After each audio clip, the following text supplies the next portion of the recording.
Well, I'd like to welcome you to our very uncommon fundraiser. If anyone ever told me 35 years ago that I would be doing this, I wouldn't have believed them. One of the things I know about us as an agency, we sure do know how to be creative and how to adjust and respond to whatever happens throughout these years. We've had fires and floods, disappointments when local governments opposed us, elation when they have not. We've succeeded in every year in having increased the number of residents and programs we offer. Each year, you, our faithful supporters, gather to tell us stay the course and that you believed in us. No matter what, you were there. We are also blessed by the people who choose to live with us, but the untold heroes and heroines are our staff. A staff that does not waver in their constant care of our residents. Amidst the pressures of adjusting themselves to their own family needs this year, amidst the anxiety of a pandemic, of not knowing what this virus could do, they stay steady and incorporated their families' needs into the residents' care. For some, this meant everyone home in our community residences of 10 to 12 people. For others, it was being at home with 24 other people. Imagine those challenges in the atmosphere of social distancing, masking, and keeping themselves safe. For others, it was a learning experience, how to triage and counsel residents from home.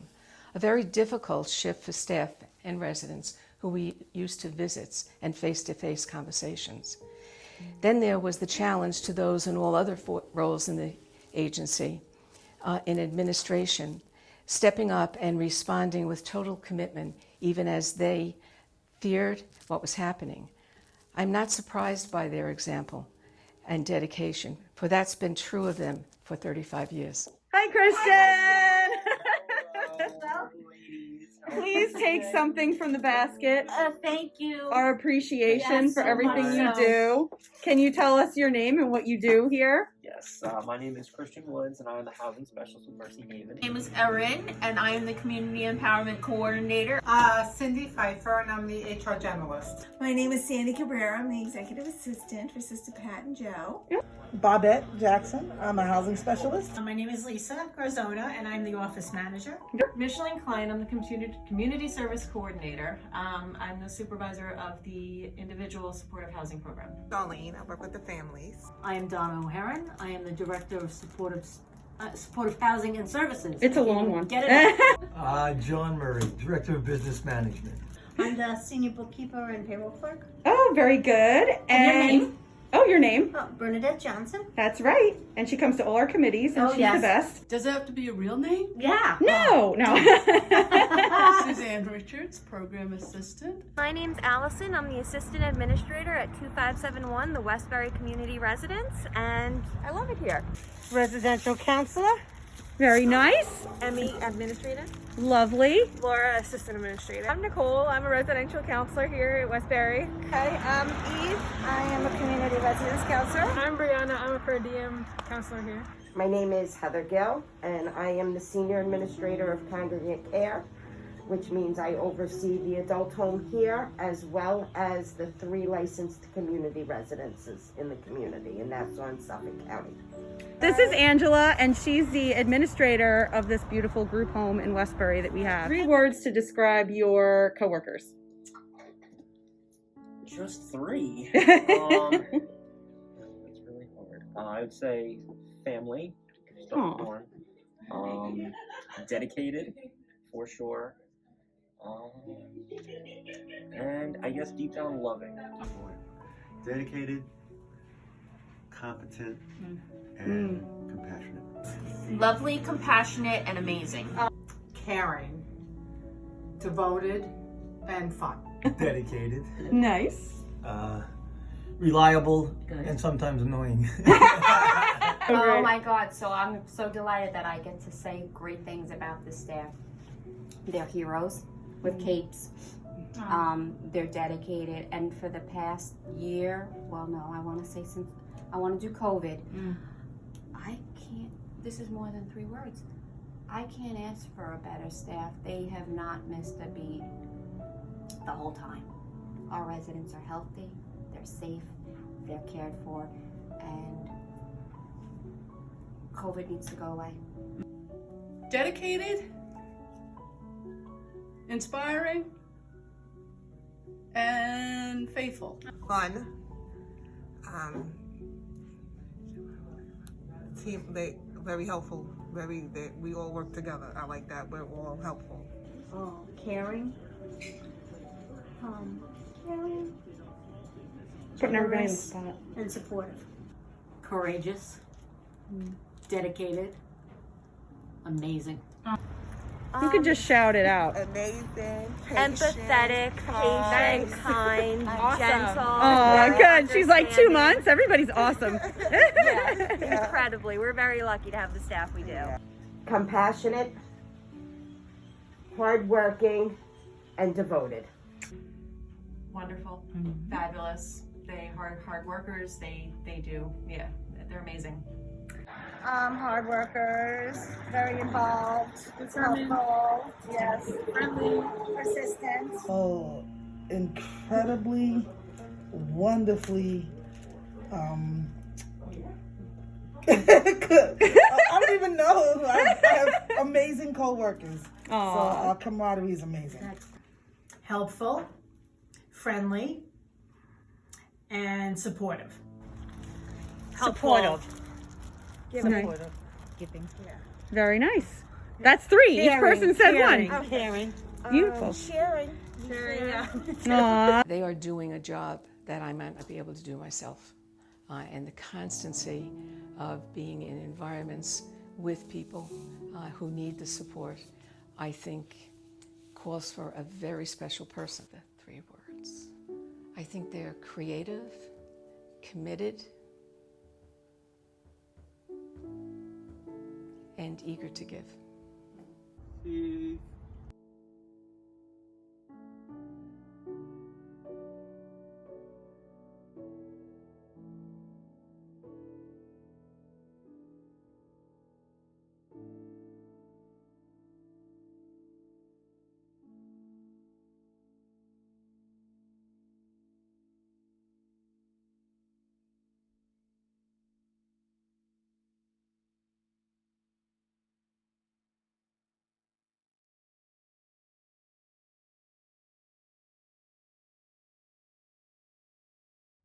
Hi. So you saw that video and you saw some of our staff. We didn't catch all of our staff in that video. We've got 80 people here and some of them are still working from home. Some of them are in the field constantly. So anyone that we missed in that video that you didn't see, thank you so much for everything. And we hope you're here today enjoying. We want to bring it back to the auction. So we've got some pieces here that we'd love you to look at. And don't forget to go on that page and you're gonna see more pictures of these and the description when you go to that auction page. And that link is gonna be in your chat box for everyone to play. And you can play until 5:15. So we've got our Swarovski set here, which is our bracelet and necklace. And we're gonna kind of slide this in here because we're feeling like QVC right now. I'm gonna put this on and show you what it looks like. That is our Swarovski bracelet. Very beautiful diamonds. I don't think that picture does it justice. So that's to show you kind of what that looks like on. We've got our antique ring here, 18 karat gold, white gold filigree ring, size 7, with a cut diamond in the center and 8 diamond chips around it. And we've got this beautiful 14 karat gold cast men's nugget ring with genuine oval black star sapphire, approximately 2 carats and 1.2 carat full cut diamond. That is an 8.5 size ring and its value is over $2,000. We haven't gotten any bids on that yet and we would love to get that out to you. Another piece that we love is the Edna Hibble lithograph. This is a gorgeous piece that we also don't have any bids on yet. As of today, Friday, when we are filming this, maybe we will by now, but this is a 16 by 22 piece and it's gorgeous. You get no glare with this, this glass that is on here. And we just love this piece and we're surprised there's no bids on it yet. So get your bids in for that.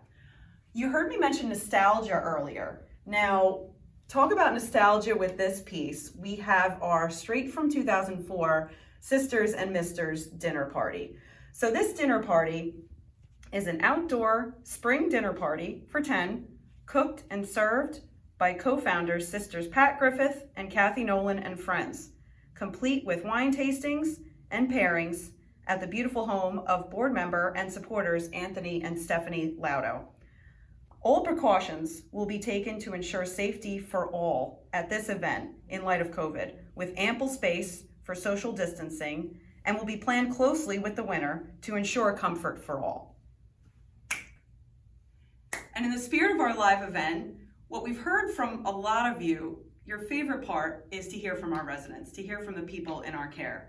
What most people don't know about our population is that although we help all kinds of groups across Long Island, including families, the elderly, veterans, and disabled individuals, is that 95% of our 300-person population at any given time has a mental illness diagnosis. You will hear that largely talked about today as we try and spread the word about mental illness, what it's like to live with it, the struggles of having that and being stable, and the importance of having a home. You'll be hearing from some of the residents today. I have found them more profound than I could ever be. They have been the reason why we do what we can, why you come and support us. These are the lives you are supporting, especially now. Our residents' lives, too, were no different. Our 24-hour supervised programs required a lot more from staff, while programs and resources were closed, and they, like many of us, were in quarantine or on lockdown. Our apartment program residents found themselves in a totally different experience. Their life became virtual. That is, if they had the means to do it. There are a lot of assumptions about resources families and individuals had, either to school their children at home or, as many discovered, without computers, nothing was possible. A lot of their programs canceled. A lot of their therapists now were available via Zoom. That's a big adjustment because part of their healing is helping them to build relationships. And if you're like me, the phone doesn't do it. And they still are now adjusting because programs have not reopened as they were. And the support that they need is not there. And we've increased in the number of people who have had to take a break and be rehospitalized. The increased need for food, which many of you helped with, is startling. Parents who might have had part-time work found themselves unable to have children home and work, or perhaps they were excessed from their jobs. The same challenges happened to our single people. Perhaps one of the blessings of these 8 months is that some of our own values and priorities have become clearer or been reaffirmed. From one perspective, the world might feel pretty messed up right now, and each of us, willing or not, have been thrown into the chaos. So it is good that we gather today, even if in a way we have never imagined, virtually. Hi, I'm Michael Salomone. I'm a resident employee of Mercy Havens, and this is my success story.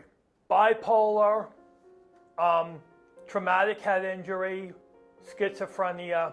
Yeah, so I got a few. Yeah. Okay. Which one? Oh, autism is another one. For 7 years. 7 years. Oh wow. What brought you here? Where were you before Mercy Haven? I was in Amityville, living in the Frontier Trailer Park. Oh, okay. With your mom, right? Yeah, with my mom. Right. That was stressful, very stressful. Yeah. What was it like trying to being your mom's caregiver, but also having your own stuff going on? Some of my own stuff went on hold. Yeah. Some of my own stuff went on hold. I could honestly say that. I was like totally devastated. Roughly 10 years ago, maybe something like that. Maybe it was something like 2 or 3 years before I got involved with Mercy Haven. Yeah. I lived in that same trailer I had with my mother. They had to redevelop the land. There's condos and whatnot not there now. It took years. Yeah. Years. Bad side effects and things like that. Yeah. Going through, yeah. it's an ongoing experience. It's been a long time since I've wanted to hurt myself or anybody else. I could honestly say that. And that's, I mean, my worst day may be property damage, and I'm making an effort to move forward from that, yeah. The expression on my face you could see, yeah, when it's a really good day, you know. If I'm smiling for no reason, you know, you could see that that's a good day for me, yeah. Is today a good day? Yeah, pretty good day. So you want to get your GED, right? Yeah, that's a great goal. Maybe become a peer specialist. Oh, great. Okay. For other people with So- mental health issues? Yeah, getting some kind of job helping other people with psychiatric problems. I was like really happy to work with Kim Donaldson for one. Sophia, I'm really happy to work with Babette. I was happy to work with Gianni. Yes, I'm glad you mentioned that. Yes. You seem to be, for some reason, you seem to be some inspiration. You seem like a really nice person. Oh, thank you. It gave me a reason to get out of bed in the morning for a little while, because I've pretty much been staying home, and it kind of motivated me more to go out and do something with the program. I think the employment helped that too, yeah.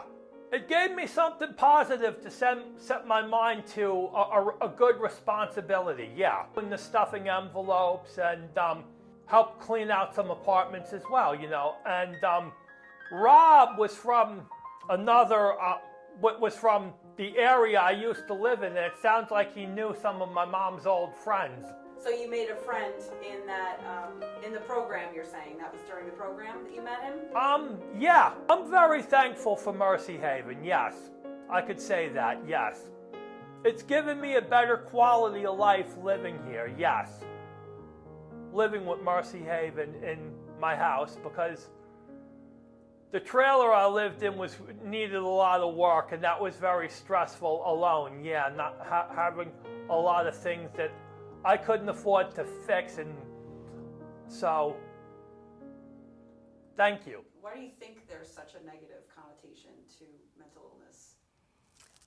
I think because words matter, and I think we misuse the word mental illness. Or we talked about somebody or something being a person doing this and then a person doing that, and then we say, you know, he's schizophrenic, and that's not what schizophrenia is.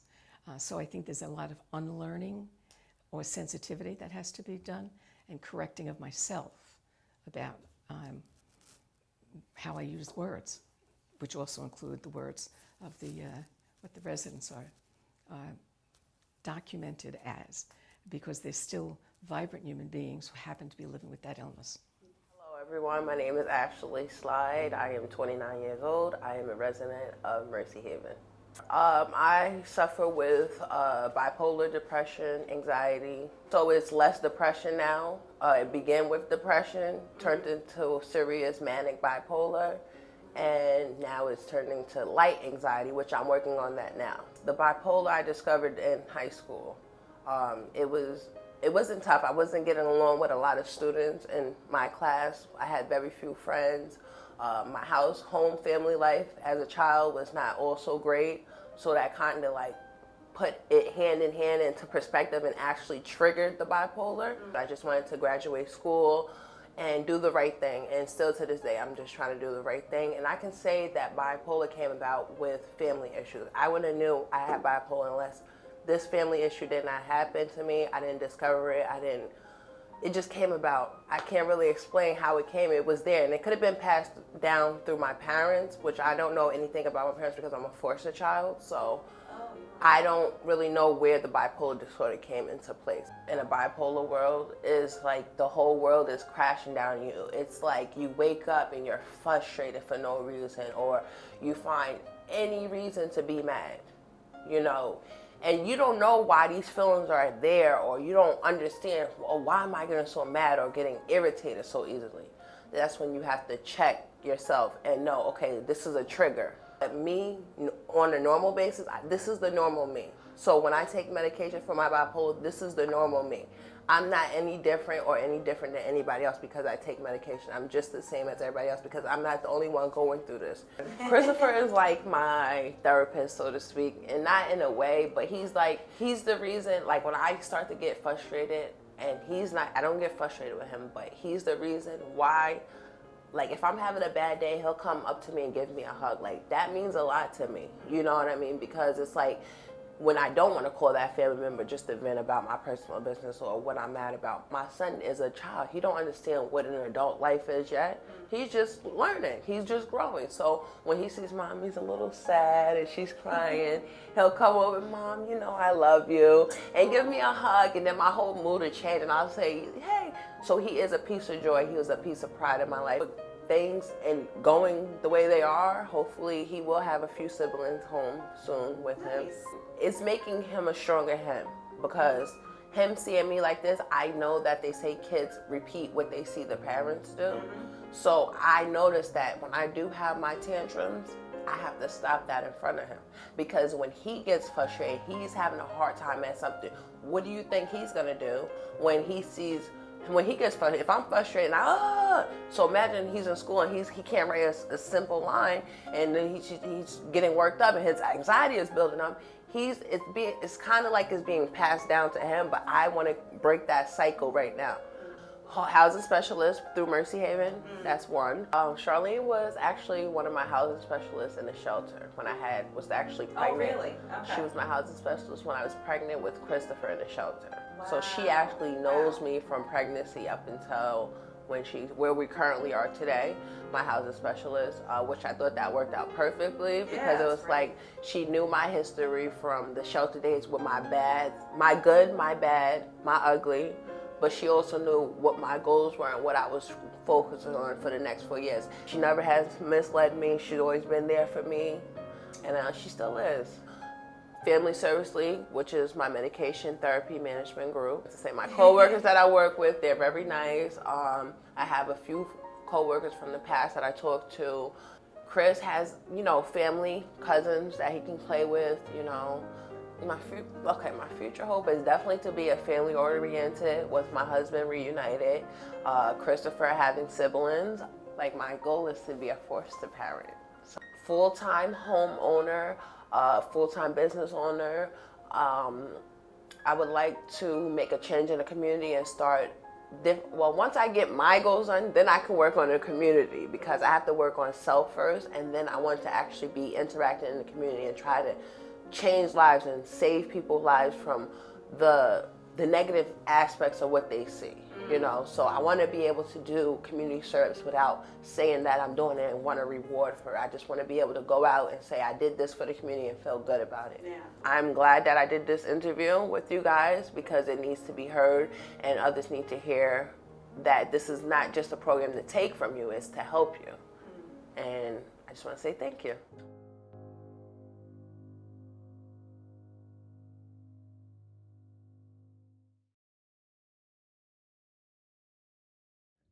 Well, it really does take a village, from our staff to our volunteers and to our residents.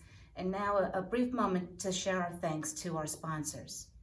The names you see here are of the sponsors who responded so generously to our call for help. We are grateful for their consistent support, vital and necessary support that allows this agency to succeed and to thrive. Thank you.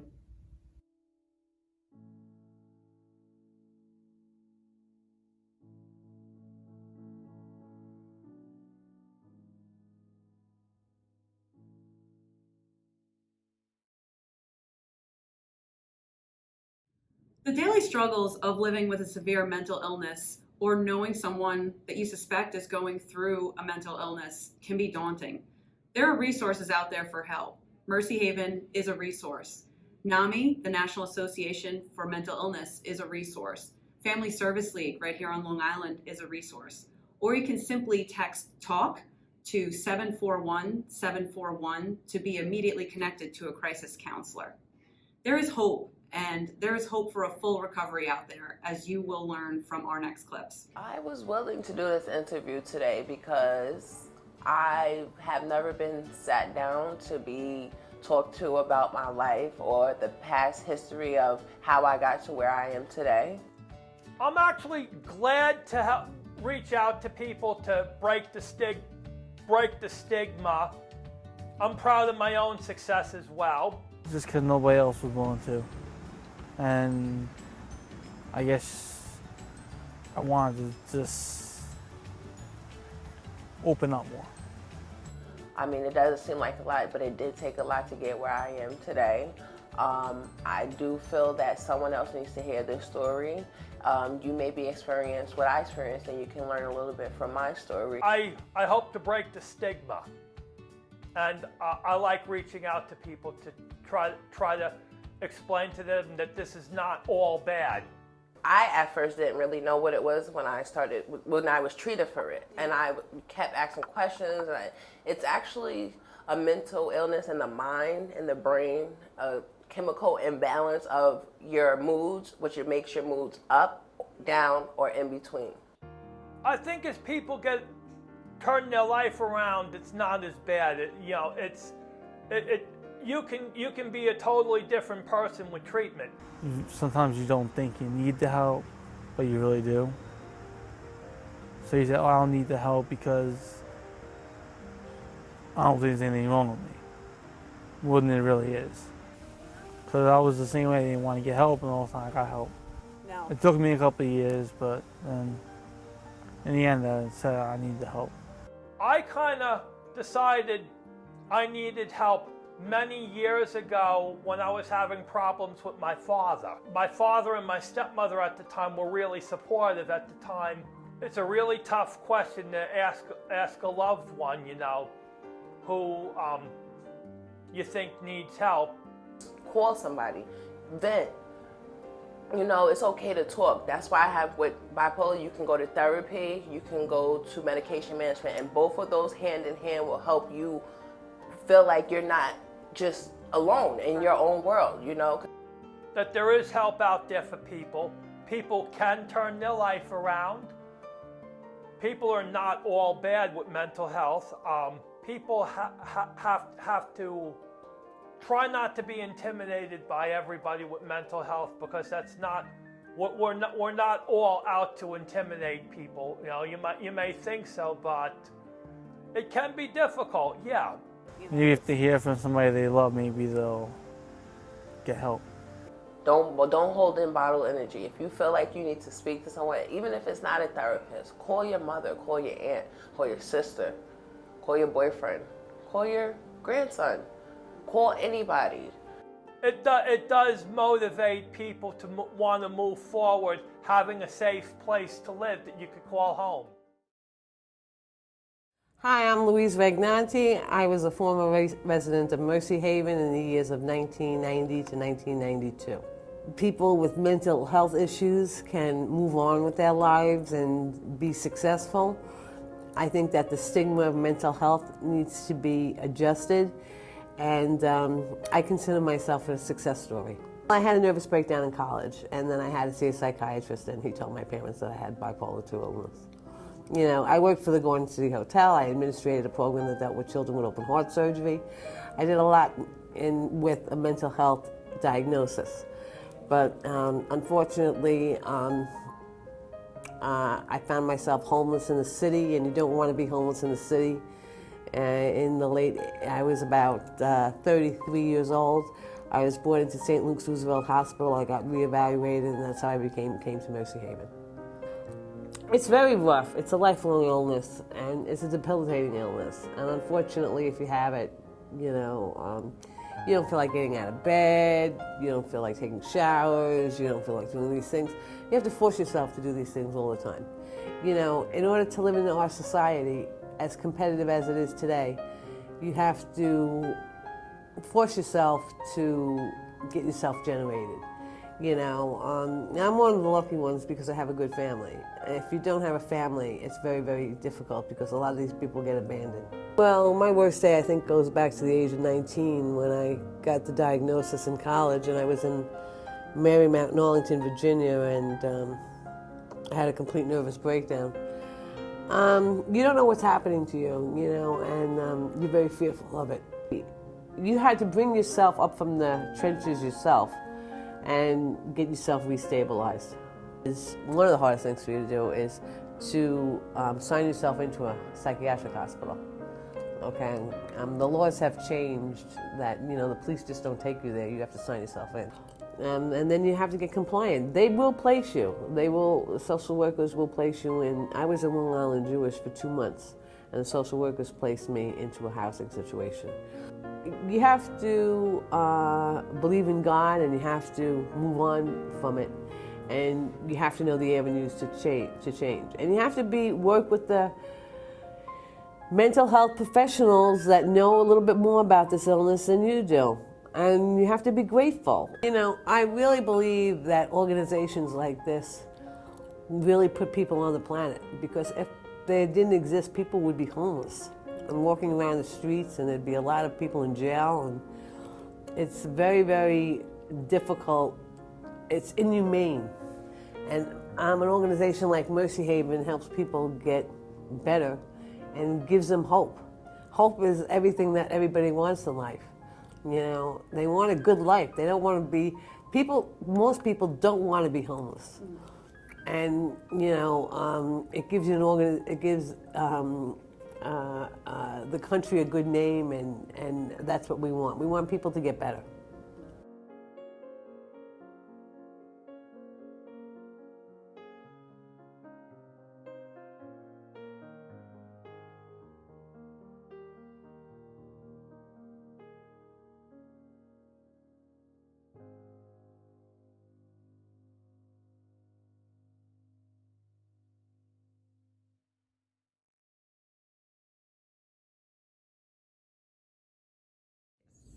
Hey there, Heidi checking in. Let us know you're here. We've got the chat running, so let us know your thoughts.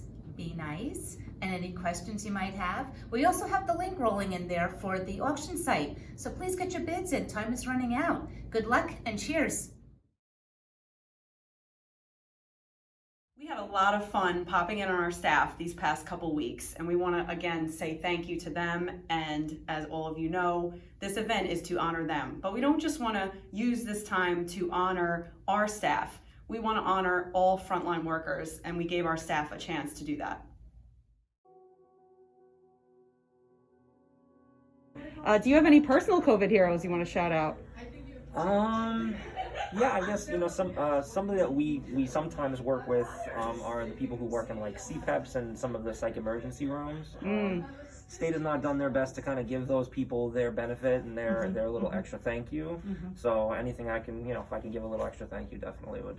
Absolutely. My daughter just became a registered nurse, and so for me to be part of that and to see what she's seeing with COVID at Sloan, and to see cancer patients on a daily basis, it's just what they're seeing at this age. To me, I don't know how they do it. She's 22 years old and she's leaving me in a week.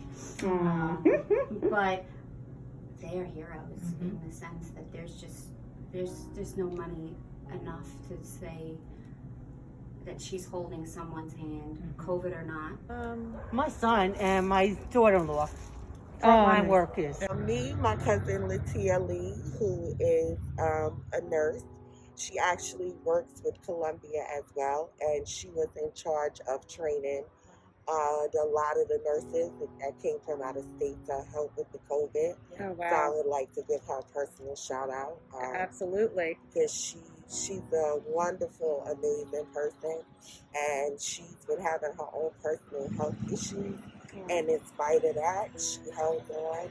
She trained plenty of nurses, and she kept working hard and worked hard doing it. So I would like to give her a shout out. That's Heidi's daughter Faith and her son Zach, because they're a police officer and nurse, and my stepdaughter is she's a nurse. I'm sorry, she's a cop also. And oh wow, I think those those people are pretty important. They go out every day and they risk their lives, and you know they definitely deserve a shout out from everybody.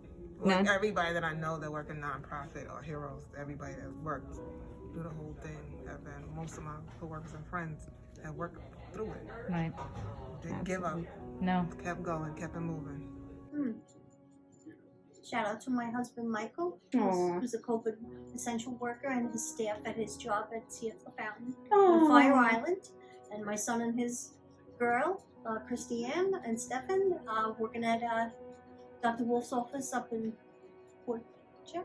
Aw, Essential yeah. workers for pediatric care. Oh, very Wonderful. good. Thanks, And my Fern. son-in-law Luis works for UPS, delivering all your packages. Oh, this is Shout what- out to UPS. I know I spend some of my spare time volunteering as an EMT at the Mineola Volunteer Ambulance Corps, so a lot of those people are at the front lines, you know, helping people every day at Winthrop specifically, so I'd like to give them a shout out for, you know, being in the front lines and doing what they need to do in this time. I have 2 unstaffed nurses, so you know they take care of the patients that are COVID related. So that's good.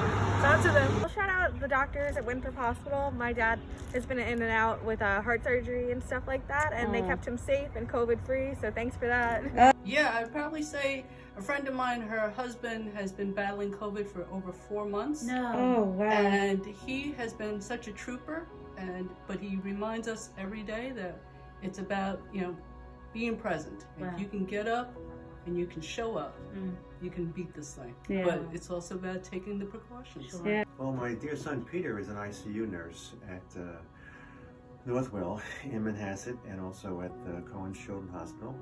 He has seen hell. He has been a bridge to folks who are dying from families, and just remarkable admiration for him. Otherwise, just the first 9 people in the whole community, whole state, whole country. Probably my direct supervisor, Lori Oracoli. She's the director of behavioral health. She suffered from COVID and she fought through it like a champ and remained dedicated as she recovered. So I have a niece who is an RN. Oh, and wonderful. she has been amazing in her job. So.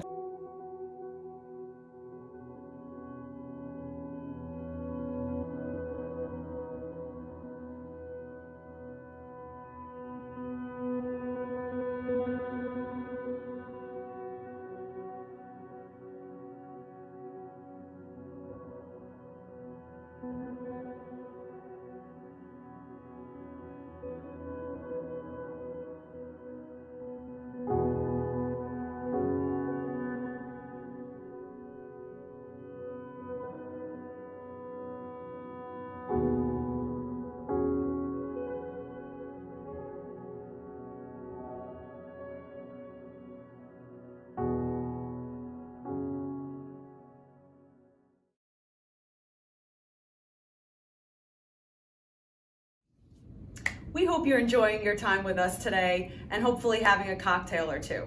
We're going to be rejoining you live shortly, but first, a message from some of our folks to you. Someone going through different diagnoses to have a support system.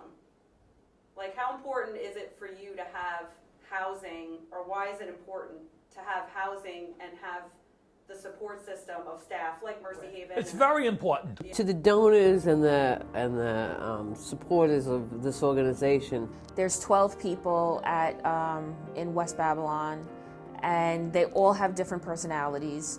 They all have different diagnoses. Each individual has a service plan, and a service plan consists of goals and outcomes and objectives that they all want to reach. No matter what we are going through or suffering, we always have a backbone, which is Mercy Haven and the donors. without your funding, organizations like this can't exist. It's very important that the development team comes up with new strategies in order to keep the sustain of an organization like Mercy Haven alive and keep hope in people's lives that have mental illness. I think as people turn their life around, it's not as bad. You can be a totally different person with treatment. They're a good support because they'll listen to what I gotta say. When I need somebody to talk to, they're always there. The government grants not enough money. I realize that, and without the organization's help, because people need food, clothing. We will not be sheltered or have the help or the energy that we need to keep us going day by day. Amenities that the government does not offer, especially at this difficult time. You took part in having them reach those goals. That this is not just a program to take from you, it's to help you. I pray that you continue to keep Mercy Haven in your prayers and continue to contribute. Thank you. Thank you for your help, because it really does help. I do want to say thank you for helping me and my son get through this. Thank you for all your support and everything that you do for supporting us. It doesn't go unnoticed. I just want to say thank you for understanding me and working with me for 8 years. Everything that you do is greatly, greatly, greatly appreciated. Many of you didn't wait to be asked to help us. The food, the offer of assistance in any way, your financial support, shouted loud words of encouragement to us every day since March, so thank you. I am disappointed, however, that we are not having our 35th gala take place. Our committee was well into planning and had to shift their plans and focus. I want to thank them, those who took the time and the new road with us of virtual learning. I miss seeing you and also miss the dancing, of course. We rescheduled our dinner dance for next October 29th, so we'll just have to postpone our excitement and learn more how to dance. It just is another example of what creativity and resilience our staff has and the demand that it makes on us throughout the 35 years. Our dinner dance will be more wonderful a gathering next year. One of the things is you can't do this alone. So you have, paid staff, but then you have the ripple that is strong and deep of supporters. And the people support by coming to an event like this. People support us by monthly donations. People support us by serving on a board. And some of those people have been serving for maybe 20 years. They're responsible legally for the agency and whatever we do. That's a big risk, but they've been valiant. They and all the committees that end up happening because we have an event or because we have to give guidance or get guidance from professionals around some of the things that we do. So make sure our care is really as good as we think. You have the outsiders who are really doing it. We have social workers who are committed to the agency, and they come and help with reviewing some of the reports that we have to do for the state or giving guidance and supervision to the direct care staff. So thank you to each and every one of them. It really does take a village, and you're part of our village. Of course, a special thanks to you, our committee, and to each of you for attending. I hope you win a prize. I smile at Paul.